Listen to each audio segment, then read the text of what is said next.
साथियों, पहले इन महाशय को सुनिए। सभी भाइयों को एक बात बतानी चाहता हूं, दिल्ली देहरादून हाईवे जो बना है उस पर हमारे कार्यकर्ताओं ने लिखा है कि मुसलमानों के लिए सड़कें नहीं है, और उन्होंने बिल्कुल ठीक लिखा है।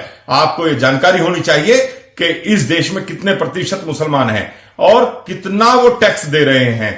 और आपको एक बात बता रहा हूं, और भारत सरकार को भी ये चिंता करनी चाहिए कि हमारे टैक्स का दिया हुआ पैसा, सारा लाभ ये लोग प्राप्त कर रहे हैं। जितनी भी सरकारी सुविधाएं हैं, अब इन महाशय को कौन बताए कि भारत में हर नागरिक को समान अधिकार मिले हैं, चाहे वो किसी भी जाति, किसी भी धर्म, किसी समुदाय से हो। और भारत में किसी भी जात, किसी भी संप्रदाय से, किसी भी समुदाय के आधार पर उसको सड़क पर चलने से रोकने की बात सीधे सीधे संविधान के खिलाफ है और शांति व्यवस्था भंग करने जैसी है। रही बात महाशय बोल रहे हैं टैक्स की, कि जो लोग टैक्स नहीं भरते हैं उन्हें सड़क पर न चलने दिया जाए, तो इस पे मैं क्लियर करना चाहूंगा इन महाशय को कि शायद इनको पता नहीं है कि भारत में केवल इनकम टैक्स ही टैक्स में नहीं होता है, बल्कि हर व्यक्ति, चाहे वह किसी धर्म, जाति, संप्रदाय का हो, सामान खरीदते समय जीएसटी देता है।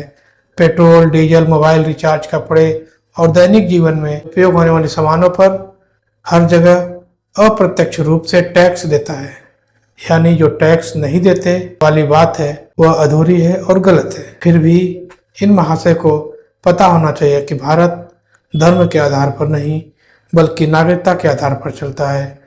भारत एक लोकतांत्रिक देश है जहां अधिकार धर्म देखकर नहीं दिए जाते, और शासन प्रशासन को ऐसे लोगों पर सख्त सख्त कार्रवाई करनी चाहिए जिससे भविष्य में कोई भी अराजक तत्व दोबारा इस प्रकार की गलती करने से पहले सोचे।